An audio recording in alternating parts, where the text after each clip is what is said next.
이스라엘 들으라 생명의 말씀 야훼님은 우리의 주님. 참 예수님 안녕하세요. 오늘 성경 맛들이기 다니엘 3장 46절에서 6장 29절까지 함께 읽겠습니다. 성부와 성자와 성령의 이름으로 아멘. 말씀은 바로 내 곁에 계시고 내 입에 있고 내 마음에 있다. 주님 성령의 빛으로 저희 눈을 여시어 주님의 길을 보게 하시고 저희 귀를 여시어 생명의 말씀을 듣게 하소서. 아멘. 성부와 성자와 성령의 이름으로 아멘.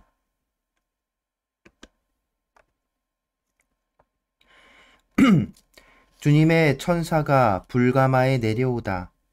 새 젊은이를 가마 속으로 던진 임금의 종들은 성내유와 송진과 삼부스러기와 나뭇가지로 끊임없이 가마에 불을 떼었다. 그래서 불길이 가마 위로 49 안마나 치솟아 오르고 또 옆으로도 퍼져나와 가마 둘레에 있던 칼데아인들을 태워버렸다. 그때 주님의 천사가 가마 속 아자리아와 그의 동료들 곁으로 내려와서 불길을 가마 밖으로 내몰고 가마 복판을 이슬 머금은 바람이 부는 것처럼 만들었다. 그렇게 하여 그들은 불에 닿지도 않고 아프거나 괴롭지도 않았다. 새 젊은이의 노래. 그러자 새 젊은이가 가마 속에서 한 목소리로 하느님을 찬송하고 영광을 드리며 찬미하였다. 주님, 저희 조상들의 하느님 찬미 받으소서. 당신의 칭송과 드높은 찬양을 영원히 받으실 분이십니다. 당신의 영광스럽고 거룩하신 이름은 찬미 받으소서. 당신의 이름은 드높은 칭송과 드높은 찬양을 영원히 받으실 이름입니다. 당신의 거룩한 영광의 성전에서 찬미 받으소서. 당신은 드높은 찬송과 드높은 영광을 영원히 받으실 분이십니다. 당신의 왕좌에서 찬미 받으소서. 당신은 드높은 찬송과 드높은 찬양을 영원히 받으실 분이십니다. 거룩들 위에 자정하시어 깊은 곳을 내려다보시는 당신께서는 찬미 받으소서. 당신은 칭송과 드높은 찬양을 영원히 받으실 분이십니다. 하늘의 궁창에서 찬미 받으소서. 당신은 찬송과 영광을 영원히 받으실 분이십니다. 주님의 업적들아 모두 주님을 찬미하여라. 영원히 그분을 찬송하고 드높이 찬양하여라.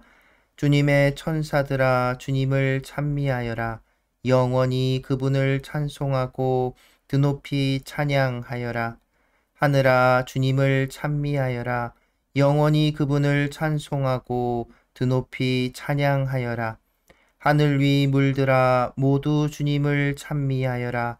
영원히 그분을 찬송하고 드높이 찬양하여라. 주님의 군대들아 모두 주님을 찬미하여라. 영원히 그분을 찬송하고 드높이 찬양하여라. 해와 달아 주님을 찬미하여라. 영원히 그분을 찬송하고 드높이 찬양하여라. 하늘의 별들아 주님을 찬미하여라. 영원히 그분을 찬송하고 드높이 찬양하여라. 비와 이슬아 모두 주님을 찬미하여라. 영원히 그분을 찬송하고 드높이 찬양하여라. 바람아 모두 주님을 찬미하여라. 영원히 그분을 찬송하고 드높이 찬양하여라. 불과 열아 주님을 찬미하여라. 영원히 그분을 찬송하고 드높이 찬양하여라. 추위와 더위야 주님을 찬미하여라. 영원히 그분을 찬송하고 드높이 찬양하여라. 이슬과 소나기야 주님을 찬미하여라. 영원히 그분을 찬송하고 드높이 찬양하여라. 서리와 추이야 주님을 찬미하여라. 영원히 그분을 찬송하고 드높이 찬양하여라. 얼음과 누나 주님을 찬미하여라. 영원히 그분을 찬송하고 드높이 찬양하여라. 밤과 낮들아 주님을 찬미하여라. 영원히 그분을 찬송하고 드높이 찬양하여라. 빛과 어둠아 주님을 찬미하여라. 영원히 그분을 찬송하고 드높이 찬양하여라. 번개와 구름아 주님을 찬미하여라. 영원히 그분을 찬송하고 드높이 찬양하여라. 땅아 주님을 찬미하여라. 영원히 그분을 찬송하고 드높이 찬양하여라. 산과 언덕들아 주님을 찬미하여라. 영원히 그분을 찬송하고 드높이 찬양하여라. 땅에서 싹트는 것들아 모두 주님을 찬미하여라. 영원히 그분을 찬송하고 드높이 찬양하여라. 샘들아 주님을 찬미하여라. 영원히 그분을 찬송하고 드높이 찬양하여라. 바다와 강들아 주님을 찬미하여라. 영원히 그분을 찬송하고 드높이 찬양하여라. 용들과 물에서 움직이는 모든 것들아 주님을 찬미하여라. 영원히 그분을 찬송하고 드높이 찬양하여라. 하늘의 새들아 모두 주님을 찬미하여라. 영원히 그분을 찬송하고 드높이 찬양하여라. 들짐승과 집짐승들아 모두 주님을 찬미하여라. 영원히 그분을 찬송하고 드높이 찬양하여라. 사람들아 주님을 찬미하여라. 영원히 그분을 찬송하고 드높이 찬양하여라. 이스라엘아 주님을 찬미하여라.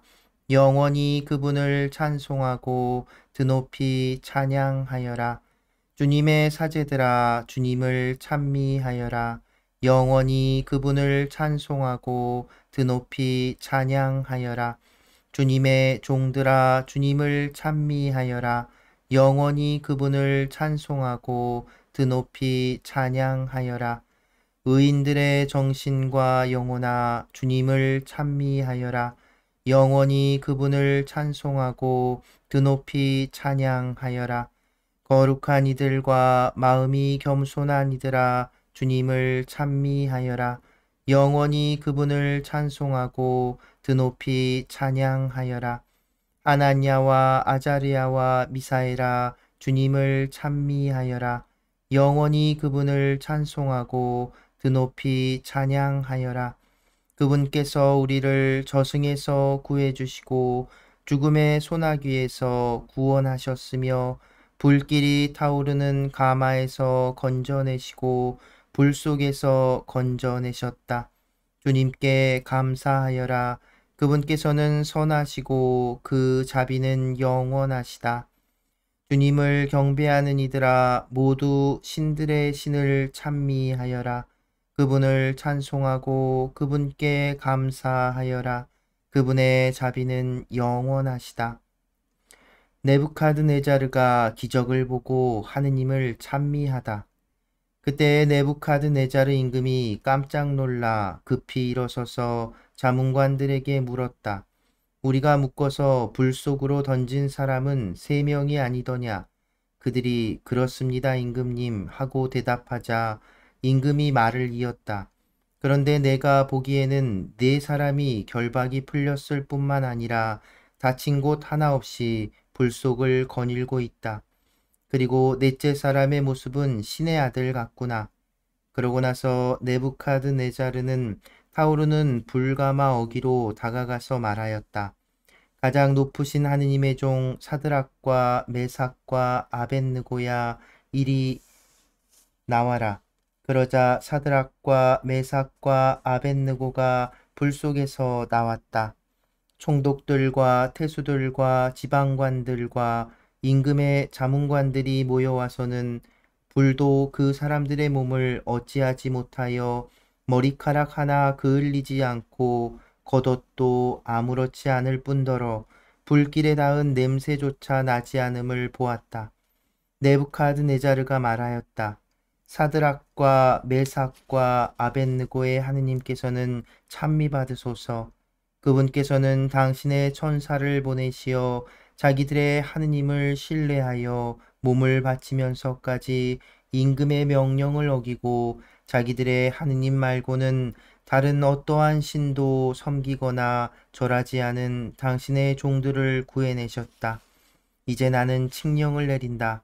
어떠한 민족이나 나라나 언어권에서든 사드락과 메삭과 아벳느고의 하느님께 욕되는 말을 하는 자는 사지가 찢겨나가고 그의 집은 쓰레기 더미가 될 것이다.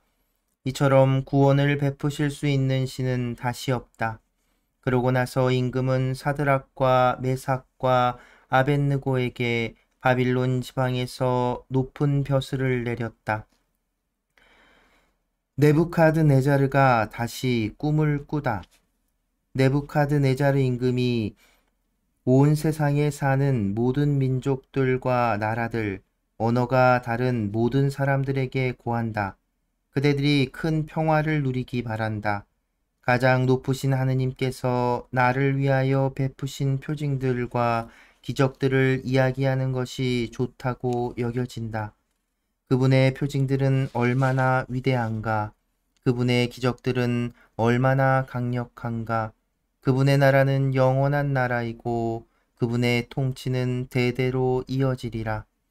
나 네부카드네자르는 집에서 편히 지내며 궁궐에서 영화를 누리고 있었다. 그러다가 꿈을 꾸었는데 그것이 나를 두렵게 하였다. 침상에서 일어나는 여러 상상과 머릿속의 환시들이 나를 놀라게 하였다. 그래서 나는 칙령을 내려 바빌론의 현인들을 모두 데려다가 나에게 꿈의 뜻을 설명하라고 하였다. 요술사, 주술사, 점성가, 점술사들이 오자 내가 그들에게 꿈을 이야기해 주었지만 그들은 나에게 그 뜻을 설명하지 못하였다. 마침내 다니엘이 나에게 왔다. 내 신의 이름을 따라 벨트사차르라는 이름을 가진 그는 거룩한 신들의 영을 지닌 사람이었다. 그래서 내가 그에게 꿈을 이야기해 주었다. 요술사들의 우두머리 벨트사차르야, 너는 거룩한 신들의 영을 지녔으며 어떠한 신비도 너에게는 어렵지 않음을 나는 안다. 내가 본 꿈은 이러하니 그 뜻을 말해보아라. 침상에 누워있을 때에 나는 머릿속에 떠오르는 환시를 보았다. 나무가 한 그루 보였다. 세상 한가운데에 자리 잡은 높이가 엄청난 나무였다. 그 나무가 더욱 크고 튼튼하게 자라서 높이가 하늘까지 닿으니 세상 끝 어디에서도 그것을 볼 수 있었다. 잎은 아름답고 열매는 풍성하여 모든 사람의 양식이 될 수 있었다. 그 그늘 밑으로는 들짐승들이 찾아들고 그 가지에는 하늘의 새들이 깃들이며 모든 생물이 그 나무에서 양식을 얻었다. 침상에 누운 나는 계속 머릿속에 떠오르는 환시를 보고 있었는데 이번에는 하늘에서 거룩한 감시자가 내려와 큰 소리로 외쳤다.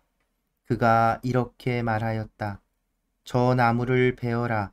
가지는 잘라내고 잎은 떨어버리고 열매는 흩어버려라. 짐승들을 그 밑에서 새들을 그 가지에서 쫓아내어라. 그러나 뿌리 등걸은 땅에 남겨두어라. 쇠사슬과 청동사슬로 묶어 들풀 사이에 남겨두어라. 하늘에서 내리는 이슬에 젖은 채 땅의 잡초들 사이에서 짐승들과 운명을 함께하게 하여라. 그 마음이 바뀌어 사람의 마음이 아니라 짐승의 마음을 지니고 7회를 지내게 하여라. 이는 감시자들의 결정에 따른 명령이며 거룩한 이들의 지시에 따른 판결로서 가장 높으신 분께서 인간들의 나라를 지배하심을 살아있는 자들이 알게 하려는 것이다. 그분께서는 원하시는 이에게 그 나라를 주시고 가장 낮은 사람을 그 나라 위에 세우신다. 이것이나 네부카드네자르 임금이 본 꿈이다. 벨트사차르야, 이제 네가 그 뜻을 말해보아라.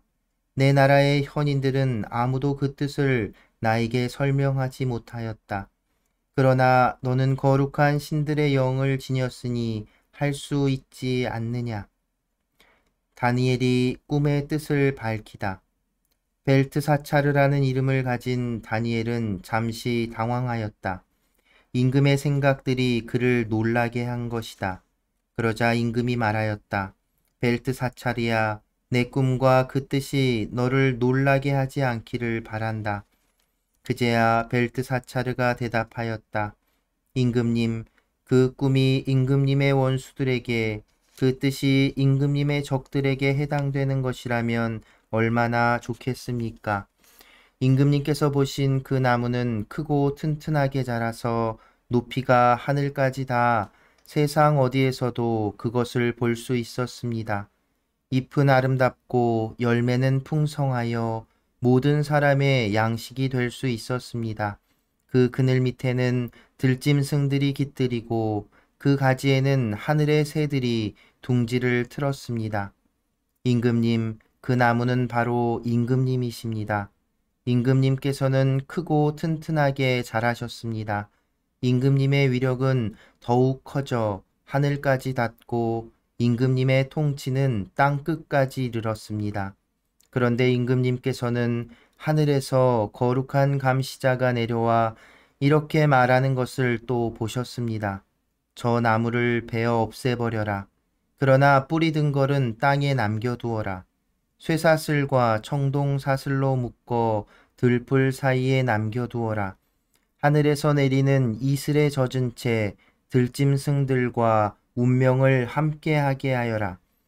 7해를 지낼 때까지 그렇게 하여라. 임금님, 꿈의 뜻은 이러합니다. 그것은 저의 주군이신 임금님께 내리신 가장 높으신 분의 결정입니다. 임금님께서는 사람들에게서 쫓겨나 들짐승들과 함께 사시겠습니다. 그래서 소처럼 풀을 드시고 하늘에서 내리는 이슬에 젖으실 것입니다. 그렇게 7해를 지내시고 나서야 임금님께서는 비로소 가장 높으신 분께서 인간들의 나라를 다스리시고 그분께서 원하시는 이에게 그 나라를 주신다는 것을 깨닫게 되시겠습니다. 또 그 나무에 뿌리 든 거를 남겨두라고 한 것은 하늘이 세상을 다스림을 임금님께서 깨달으신 다음에야 임금님의 나라가 임금님께 되돌려진다는 것을 뜻합니다. 그러니 임금님, 저의 조언이 임금님께 받아들여지기를 바랍니다. 의로운 일을 하시어 죄를 벗으시고 가난한 이들에게 자비를 베푸시어 불의를 벗으십시오. 그리하시면 임금님의 번영이 지속될지도 모릅니다.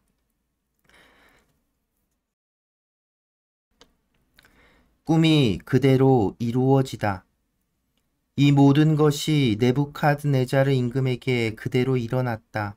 12달이 지난 뒤 임금은 바빌론에 있는 왕궁 옥상을 거닐면서 혼자 말하였다.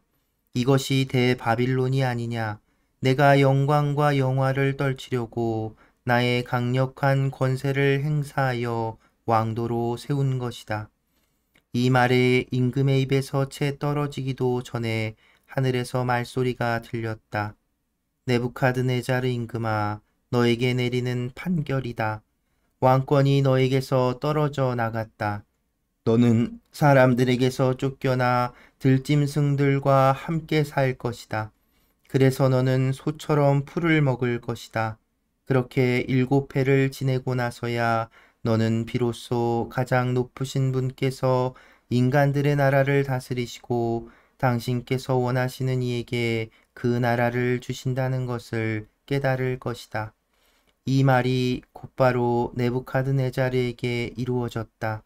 그는 사람들에게서 쫓겨나 소처럼 풀을 먹고 몸은 하늘에서 내리는 이슬에 젖었으며 머리카락은 독수리처럼 손발톱은 새처럼 자라기까지 하였다. 기한이 찼을 때 나 네부카드네자르는 눈을 들어 하늘을 바라보았다. 그때 나는 정신을 되찾아 가장 높으신 분께 영광을 드리고 영원히 살아계신 분을 찬양하고 찬송하였다. 그분의 통치는 영원한 통치이고 그분의 나라는 대대로 이어지리라. 세상의 모든 주민은 그분께 아무것도 아닌 것으로 여겨진다. 그분께서 하늘의 군대와 세상 주민들에게 당신 뜻대로 하시지만 그분의 손을 막고 왜 그리하십니까? 하고 말할 자 아무도 없다. 바로 그때 나는 정신을 되찾았다. 그리고 내 나라의 영광을 드높이는 영화와 영예도 되찾았다. 나의 자문관들과 대신들이 나를 찾아왔으며 나는 내 왕권을 회복하고 더욱더 큰 위력을 얻었다. 이제 나 네부카드네자르는 하늘의 임금님을 찬양하고 숭상하며 찬송한다. 그분께서 하시는 일은 모두 진실하고 그 길은 다 공정하니 그분께서는 교만 속에 걷는 자들을 낮추실 수 있는 분이시다. 왕궁벽에 글자가 저절로 쓰이다. 벨사차르 임금이 1000명에 이르는 자기 대신들을 위하여 큰 잔치를 벌이고 그 1000명 앞에서 술을 마시고 있었다. 술기운이 퍼지자 벨사차르는 자기 아버지 네부카드네자르가 예루살렘 성전에서 가져온 금은 기물들을 내오라고 분부하였다. 임금은 대신들과 왕비와 후궁들과 함께 그곳으로 술을 마시려는 것이었다. 예루살렘에 있던 성전, 곧 하느님의 집에서 가져온 금 기물들을 내오자 임금은 대신들과 왕비와 후궁들과 함께 그곳으로 술을 마셨다. 그렇게 술을 마시면서 금과 은, 청동과 쇠, 나무와 돌로 된 신들을 찬양하였다. 그런데 갑자기 사람 손가락이 나타나더니 촛대 앞 왕궁 석고 벽에 글을 쓰기 시작하였다. 임금은 글자를 쓰는 손을 보고 있었다. 그러다가 임금은 얼굴빛이 달라졌다. 떠오르는 생각들이 그를 놀라게 한 것이다. 허리에 뼈마디들이 풀리고 무릎이 서로 부딪혔다. 임금은 큰 소리로 주술사들과 점성가들과 점술사들을 데려오라고 외쳤다. 임금은 또 바빌론의 현인들에게 말하였다. 누구든지 저 글자를 읽고 그 뜻을 밝혀주는 사람은 자주색 옷을 입히고 금 목걸이를 목에 걸어주고 이 나라에서 셋째 가는 통치자로 삼겠다.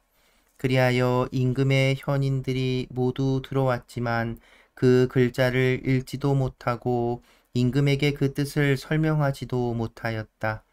벨사차르 임금은 크게 놀라며 얼굴빛이 달라지고 대신들은 혼란에 빠졌다. 그때 왕후가 임금과 대신들이 하는 말을 전해 듣고 연회장으로 가서 말하였다. 임금님 만수무강하시기를 빕니다.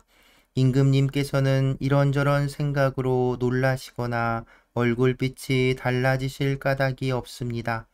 임금님의 나라에는 거룩하신 신들의 영을 지닌 사람이 하나 있습니다.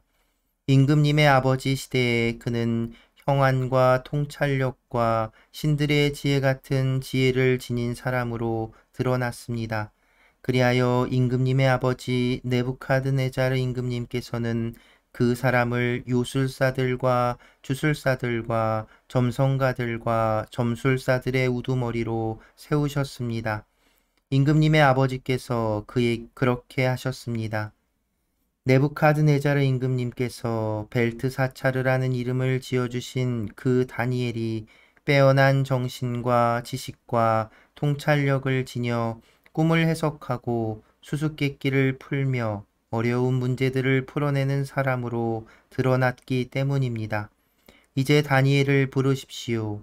그가 저 글자의 뜻을 밝혀줄 것입니다. 다니엘이 글자를 해독하다. 이렇게 하여 다니엘이 임금 앞으로 불려왔다. 임금이 다니엘에게 물었다. 그대가 바로 나의 부왕께서 유다에서 데려온 유배자들 가운데 하나인 다니엘인가? 나는 그대가 신들의 영을 지녔을 뿐더러 형안과 통찰력과 빼어난 지혜를 지닌 사람으로 드러났다는 말을 들었다. 저 글자를 읽고 그 뜻을 나에게 설명하도록 현인들과 주술사들이 내 앞으로 불려왔지만 그 뜻을 밝히지 못하였다. 또 나는 그대가 뜻풀이를 잘하고 어려운 문제들을 풀어낼 수 있다는 말을 들었다. 이제 그대가 저 글자를 읽고 그 뜻을 나에게 설명해 줄 수 있다면 그대에게 자주색 옷을 입히고 금목걸이를 목에 걸어주고 이 나라에서 셋째 가는 통치자로 삼겠다.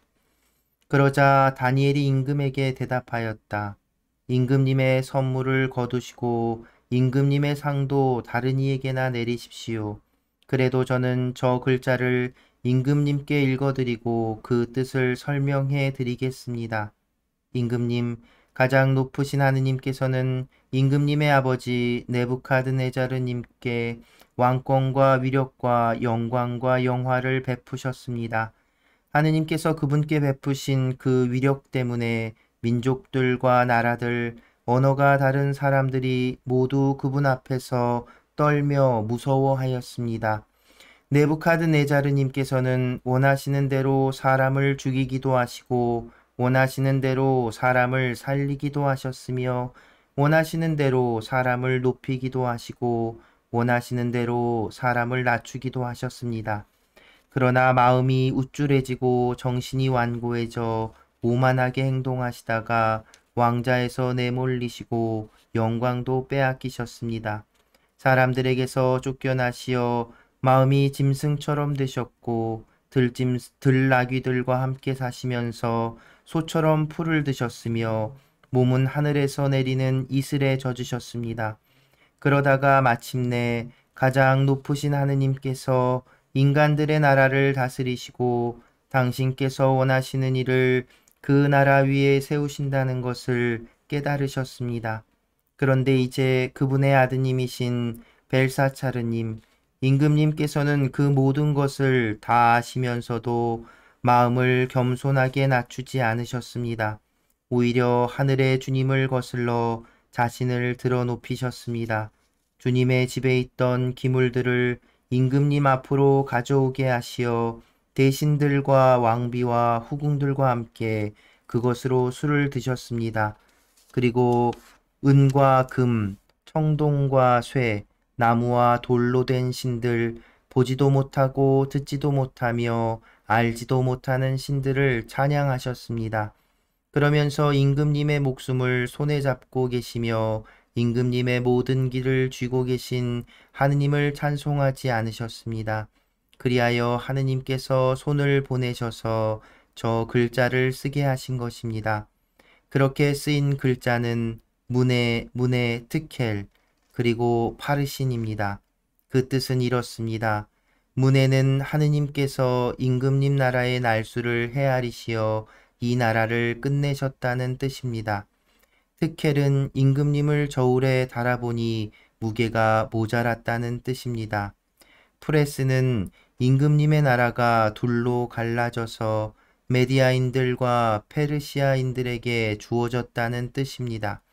그러자 벨사차르는 분부를 내려 다니엘에게 자주색 옷을 입히고 금목걸이를 목에 걸어주고 그가 나라에서 셋째 가는 통치자가 된다고 선포하게 하였다.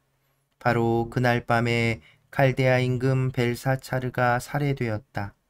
그리고 메디아 사람 다리우스가 그 나라를 이어받았다.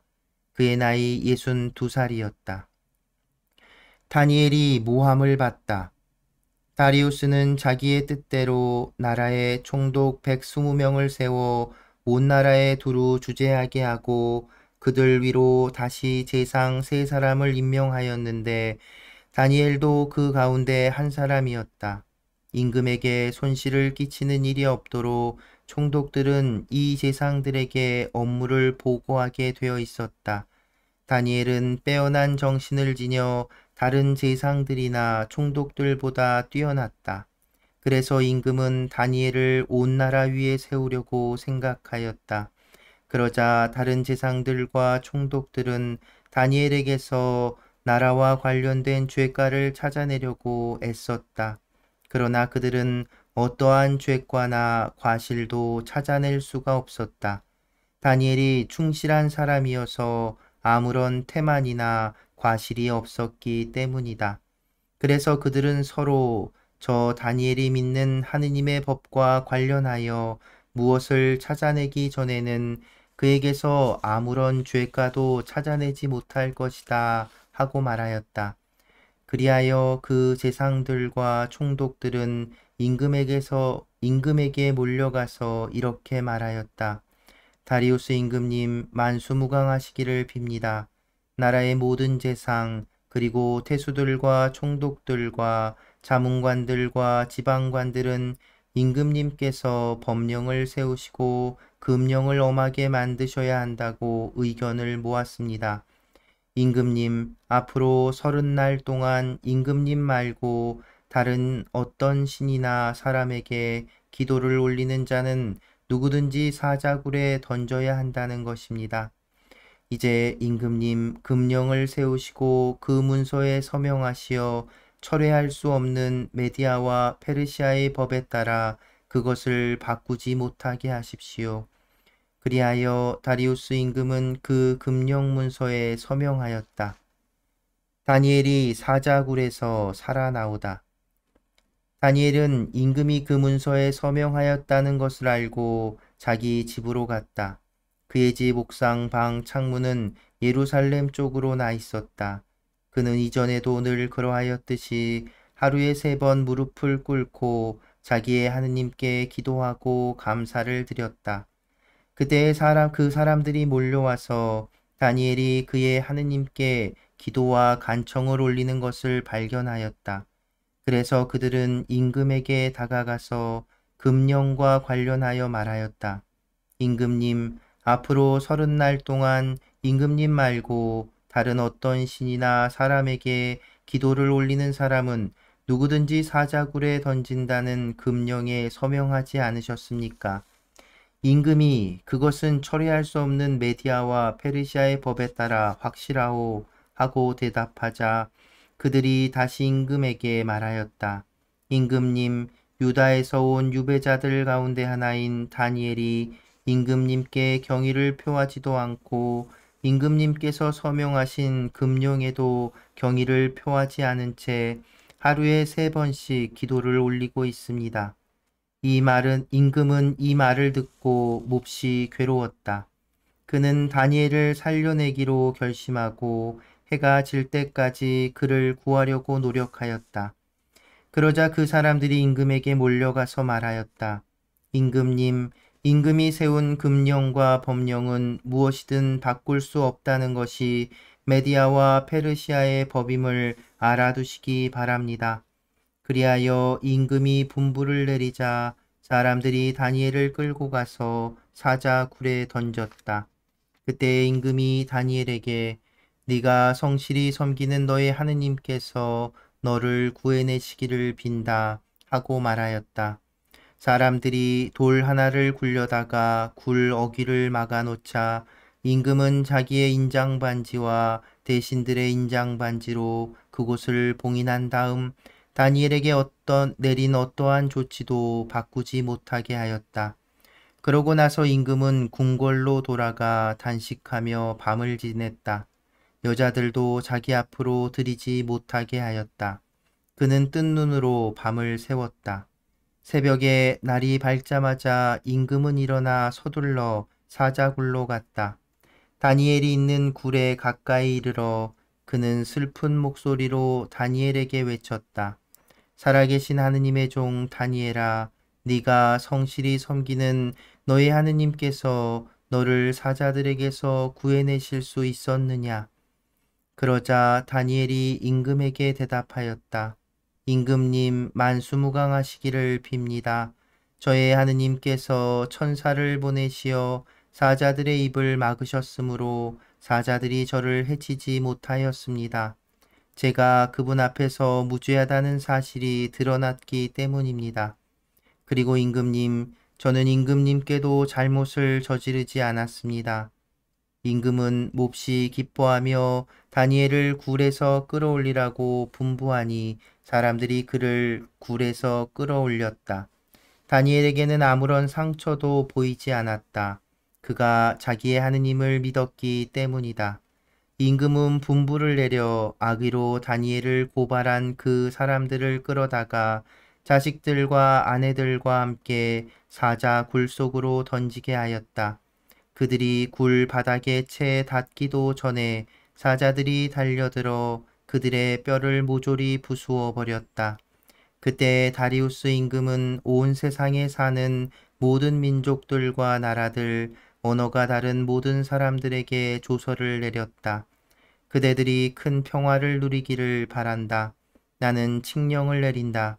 내 나라의 통치가 미치는 모든 곳에서는 누구나 다니엘의 하느님 앞에서 떨며 두려워해야 한다. 그분은 살아계신 하느님, 영원히 존재하시는 분이시다. 그분의 나라는 불멸의 나라, 그분의 통치는 끝까지 이어진다. 그분은 구해내시고 구원하시는 분, 하늘과 땅에서 표징과 기적을 일으키시는 분, 다니엘을 사자들의 손에서 구해내셨다. 다니엘은 다리우스의 통치 때와 페르시아의 키루스 통치 때에 이렇게 하여 성공을 거두었다. 다니엘이 성부와 성자와 성령의 이름으로 아멘. 말씀은 내 발의 등불이요 나의 길에 빛이옵니다. 주님, 저희가 성경을 생명의 말씀으로 믿고 기도하며 살고 선포하게 하시어 언제나 성령 안에서 평화와 기쁨을 누리게 하소서. 아멘. 성부와 성자와 성령의 이름으로 아멘. 참여 예수님 안녕하세요. 네, 오늘도 다니엘서 길게 읽었는데요. 그 내용이 이제 끊어지지 않게 읽어가려고 하다 보니까 긴 내용들을 한꺼번에 읽게 됩니다. 여러분 지치지 마시고요. 다니엘서는 이제 특히나 지금 6장까지 이야기는 뭘까 설화의 형식을 띠고 있기 때문에 재밌지 않나요? 네, 재밌게 읽어낼 수 있는 그런 이제 부분입니다. 그러니까 여러분들 저하고 함께 잘 읽어내시면 좋겠고요. 뭔가 비슷한 이야기들이 좀 반복되는 느낌도 있지요. 불가마 속에 들어간 그 다니엘의 세 친구 이야기, 그리고 사자굴에 떨어진 다니엘 이야기, 그리고 또 다니엘 네부카드네자르 임금에게 그 꿈 해몽을 해주는 것과 비슷하게 또 꿈 해몽을 해주는 이야기, 그리고 또 벽에 글 써지는 이야기들 이렇게 나오는데, 다시 한번 오늘 읽은 부분에서 특히나 이제 네부카드네자르 임금의 일처럼 되고 또 그 다음 왕 벨사차르 임금 뭐 이런 사람들이 나오는데, 일단 벨사차르 이 다니엘서는 실제 역사에 대해서 그 고증하고 남기려고 쓴 역사에 관심이 없다는 게 이런 데서도 드러나는 거죠. 벨사차르라는 임금은 어떤 기록에도 등장하지 않고요. 그리고 그 앞에 네부카드네자르 임금의 이야기로 나온 이야기들, 그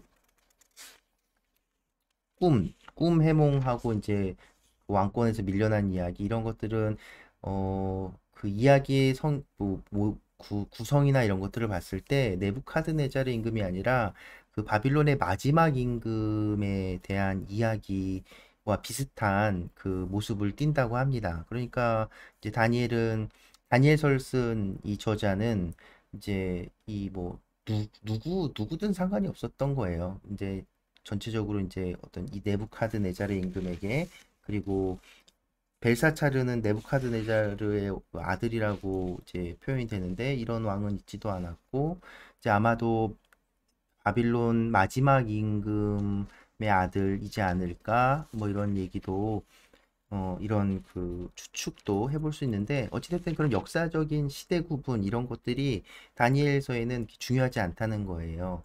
그리고 실제로 이런 구성들을 해놓은 건 뭐냐면 앞서 어제 말씀드린 것처럼 이 다니엘서를 쓴 저자 그리고 그 다니엘서를 읽고 있는 사람들이 처한 상황이 시리아 안티오쿠스 임금의 그 박해 상황 그래서 먹지 말아야 할 것 부정탄 음식을 먹어야 되는 상황들 그리고 이제 이렇게 성전이나 이게 신앙이 이렇게 공격받고 그 왜 술 성전의 기물들로 이게 술 마시는 이런 장면들 나오잖아요. 그런 어떤 이제 이스라엘 신앙이 박해를 받고 그 공격받는 그런 상황에 처한 사람들에게 이제 그 안티오코스 그 당시 상황을 그대로 얘기하면 그러고선 안티오코스는 하나님께 하나님이 만군의 모든 민족들의 임금이시니까 얘는 이제 곧 벌 받을 거야 라고 말할 수 없잖아요. 그러니까 백성들에게 그러니까 그런 예언적인 성격을 띈 것이 아니라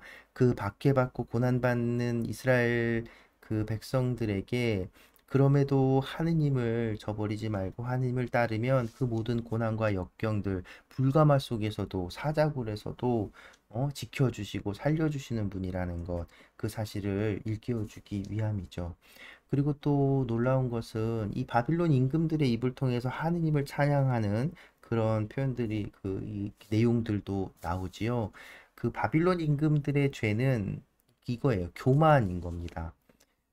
앞서 예언서들에서 네부카드네자르 바빌론 임금은 하느님께서 쓰시는 칼이었잖아요. 이스라엘 백성의 죄를 벌하기 위해 사용한 칼이 네부카드네자르 임금 바빌론이란 말이죠. 그런데 그 바빌론 임금이 이제 그러니까 굉장히 풍요롭고 제국을 꾸리고 그러니까 자기 어떤 성과가 굉장히 컸죠. 그렇게 되다 보니까 이제 교만해진 거예요. 꿈나무 얘기는 그런 거죠. 근데 누구나 그런 교만에 빠질 수 있지 않을까요? 내가 이룬 성과나 업적들에 이제 취해서 그것들을 이룰 수 있게 해주신 분이 진정 그런 것들을 이룰 수 있도록 해주신 분은 하느님이시라는 것을 이제 잊게 되는 거죠. 그래서 옛날에 그런 왕들은 그 자기를 이제 신격화시키는 경지까지 오르게 되는 거죠. 에제키엘 연서에서도 이집트를 빗대어서 이런 나무 그 환시들이 나오는데 그것과도 이렇게 겹쳐지는 부분들이 있고요. 그리고 또 실제로 이 다니엘서를 접했던 그 독자들, 이 이스라엘 백성들은 어, 유배 때 사람들과는 또 다른 상황이죠. 그렇게 완전 영원할 것 같고 자기들 성전까지 무너졌던 그 강력한 바빌론이 무너졌고 지금은 다른 왕들이 있다는 것, 다른 왕국이 있다는 걸 이미 알잖아요. 그러니까 자기들을 박해하고 있는 이 시련, 이 안티오쿠스 왕의 이런 박해나 이 권세, 세상의 권세도 그건 뭐 하느님께서 그 내치시면 그건 뭐 아무것도 아니다라는 생각을 할 수 있게 되는 거죠. 그래서 유배를 겪고 있는 사람들과는 그 태도와 반응이 완전히 다를 수 있는 겁니다. 그래서 이제 또 다니엘은 계속해서 그렇게 다니엘서는 이렇게 하느님 앞에 충실해야 함을 끊임없이 이야기하고 있지요. 특별히 좀 이렇게 두고 봤으면 하는 것은 다니엘이 이제 사자굴에 들어가서도 그냥 사자굴에 들어간 이유도 언제나 하는 것처럼 기도를 했기 때문에 그 사자굴에 떨어졌잖아요. 그런데 사자굴에서도 기도했지요.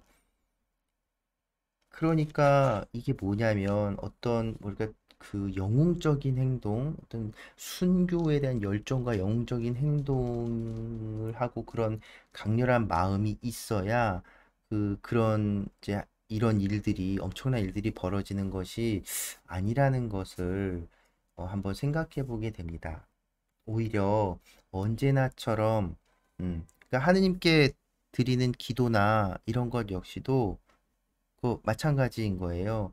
그냥 뭐 특별히 어떤 뭐 더 큰 기도가 있는 것이 아니라 언제나 하느님께 기도하고 또 언제나 하느님 앞에 그 서 있었던 다니엘에게 이런 어떤 역경이나 그런 어려움 앞에서도 그냥 어떤 그 뭐랄까요? 혼란과 두려움을 겪지 않을 수 있었던 게 아닌가 그런 생각을 해봅니다.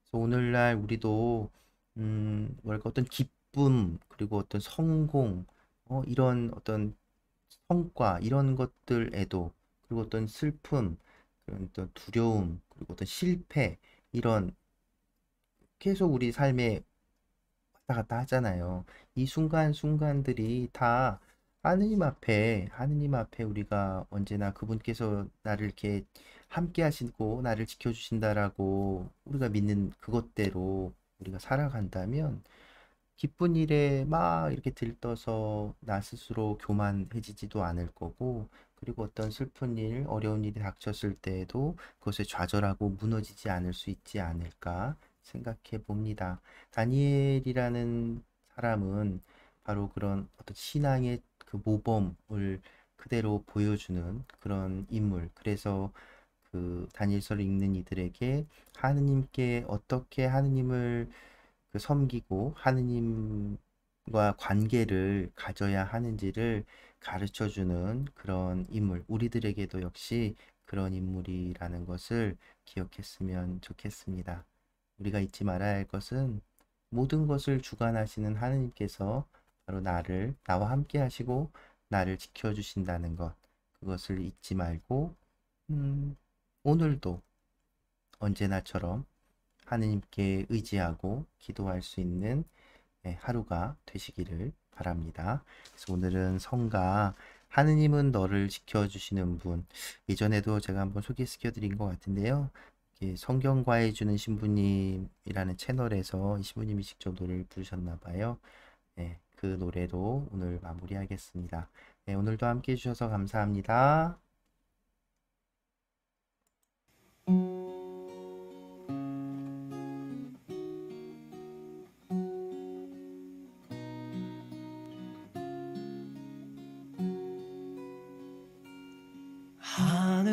하느님은 너를 지키시는 분, 너의 우편에 그늘 되시니 낮의 해와 밤의 달도 너를 해치 못하리. 하느님은 너를 지키시는 분, 너의 재앙을 면케하시니 주님 너를 지키시리라. 너의 생명을 지키시리라. 눈을 들어 산을 보아라. 너의 도움 어디서나. 천지 지으시 너를 만드시 하느님께로다. 눈을 들어 산을 보아라. 너의 도움 어디서나. 천지 지으시 너를 만드시 하느님께로다.